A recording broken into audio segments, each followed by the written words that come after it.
answered by Lou. Iverson. Yes.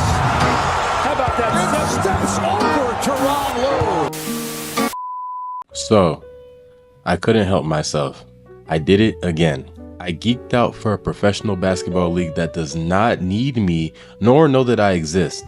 I sat down in front of a computer screen, crunching numbers, but for 400 more players across the whole league. And once again, I thought it would be sweet. I thought I would put out some heat, and still it made me take a seat. I have no idea when this video will be coming out. It's supposed to be a Monday, so if it's Monday and you're seeing this, pull a Malik Beasley for the one time with them hips, no diddy. If this is Tuesday, blame the IRS and college exams. Screw them.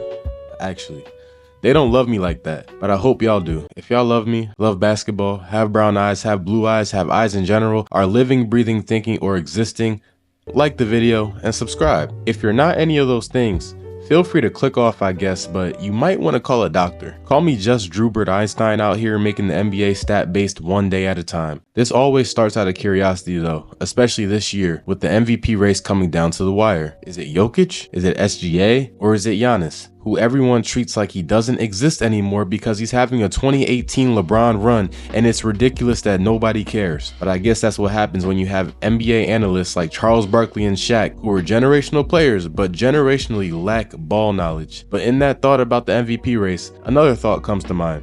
What about every other race? And no, not that type of race, buddy. So I not only used math to solve the MVP debate, but I also used math to predict the Rookie of the Year, Defensive Player of the Year, and more. No bias, no hot takes, just cold, calculated numbers. I'm sorry if I'm upsetting any old people out there who hate advanced metrics, even though they tell you a lot about basketball. But nevertheless, I rise.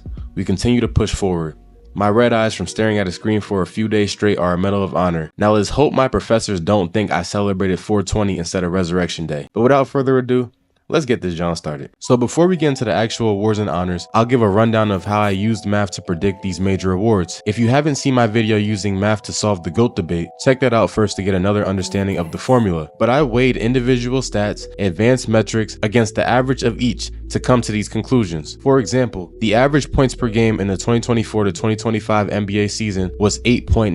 Trae Young averaged 24.2 points per game, so he would be weighed 3 times above the average. I also added additional weight based on the stats. For example, individual stats and effective field goal percentage had greater weights than advanced metrics, but I ran the test with and without advanced metrics, and the results were basically the same for each award, showing that my methodology was rather consistent. I also gave added multipliers for being a season leader in a stat, such as points per game. Team success varied amongst awards, having the most impact in Defensive Player of the Year and MVP voting, as they are normally the most affected by team success. For example, here is how I weighted team seeding for the awards.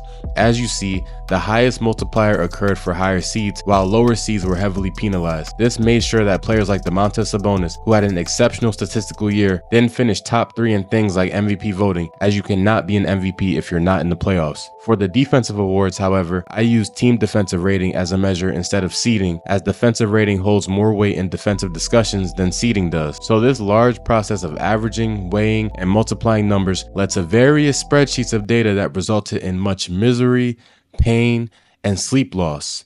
Wait, my bad. They resulted in this amazing video. Before we get into the actual awards, I want to go through a few limitations of my data collection. First, the weights on the stats are subjective. I, for example, thought that basic individual stats should be weighed more than advanced metrics. Although there isn't a big difference in results with and without advanced metrics, the slight change can be felt in all NBA and all defensive teams. Second, I didn't factor in season totals for awards that required the 65 game minimums like MVP, Defensive Player of the Year, and All NBA. I didn't do this because it reward players who simply have better totals because they play more games, which would skew the results in favor of mid-level role players who play 82 games versus superstars who played only 65 games. Some would argue that playing 82 games makes you more valuable and you should be rewarded for this, but I didn't want to put availability over actual dominance. The Rookie Awards and Sixth Man of the Year factor in totals, though I also didn't allow the model to award a player if they missed 40 or so games. Third, I don't include the most improved player. My model would have a problem in discerning the difference between a really bad player who who becomes average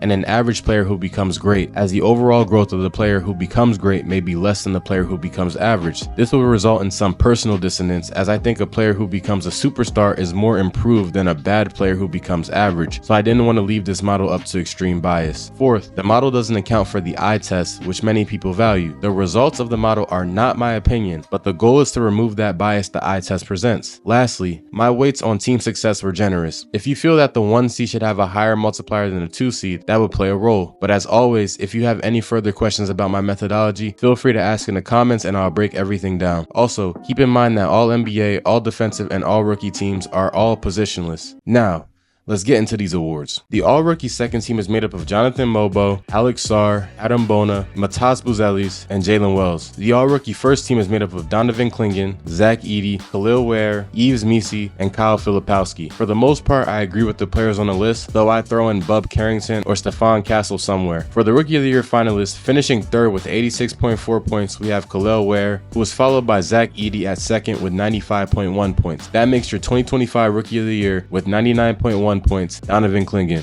At 6th Man of the Year, we have a very close race and surprising faces, with Isaiah Stewart, Peyton Pritchard, Luke Cornett, and Terry Eason all finishing top 5 in voting. However, the 6th Man of the Year, who I think is getting nowhere near enough attention in this race, is the wonderful, magical, exceptional, inspiring Naz Reid. It actually is laughable to me that he wasn't named a finalist, as he is the best force off the bench in my opinion. As a Pistons fan, Malik Beasley is great, but he should not be in contention for 6th Man of the Year over some other options. I think Russell Westbrook, Scottie Pippen Jr., Santi Aldama, Keon Ellis, and Jonas Valanciunas are all viable names for this award too, yet they didn't seem to be getting much attention. Shout out Ty Jerome though, that's my dog. Now let's get into some tough discussions, as the defensive awards really opened up my eyes to the powers that narratives hold. What if I told you that Jokic finished top 15 on the defensive end in my model? You would laugh, wouldn't you? But why? Do you watch the games, or do you hear people on the internet saying that he is a defensive liability and should be attacked? This was a big talking point in 2023 before he shut that down after having a historic playoff run and championship season. Jokic is second in steals per game with the highest defensive box plus minus and is top 15 in defensive win shares. Yet because he doesn't play above the rim, isn't athletic, and isn't a crazy shot blocker, people say that he sucks on defense. The stats, however, disprove this claim. I agree that the eye test matters, but many people get lost in the glitz and glamour of blocking shots or being a physical force that they don't look at deflections or steals or defensive box plus minus. James Harden was also in the top 15, so please think about the eye test versus overall impact when forming your opinions. But now that that point is out the way, the all defensive second team comprises Chris Dunn, Evan Mobley, Goga Bitadze, Donovan Clingan, and Ivica Zubac. The all defensive first team is made up of SGA, Dyson Daniels, Jonathan Isaac, Miles Turner, and Brook Lopez. Some notable players who have a case but were left off of the list in my model were Amen Thompson, Isaiah Stewart, Rudy Gobert, Jaden McDaniels, Giannis Antetokounmpo, and Draymond Green. And I want to preface this next part by saying that I think it's a travesty that Draymond Green was named the Defensive Player of the Year finalist over SGA by the NBA, but I digress. In my model, the Defensive Player of the Year finalists are the following. At third, we have Brook Lopez with 37.6 defensive points. At second, we have SGA at 46.5 defensive points. And your 2025 Defensive Player of the Year with 51.1 points is Dyson Daniels.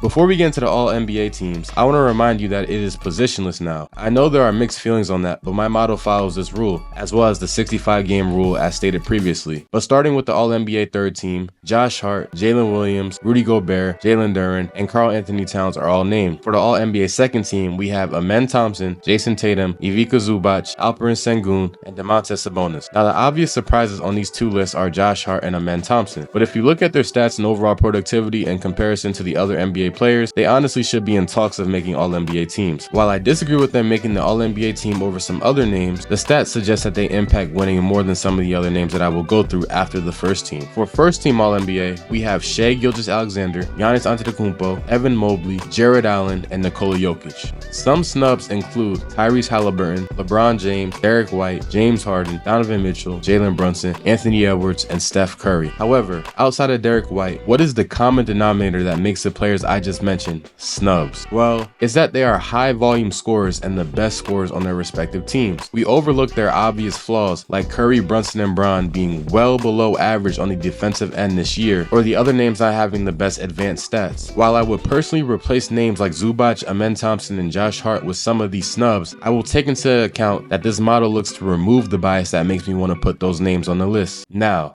The moment you have all been waiting for. MVP.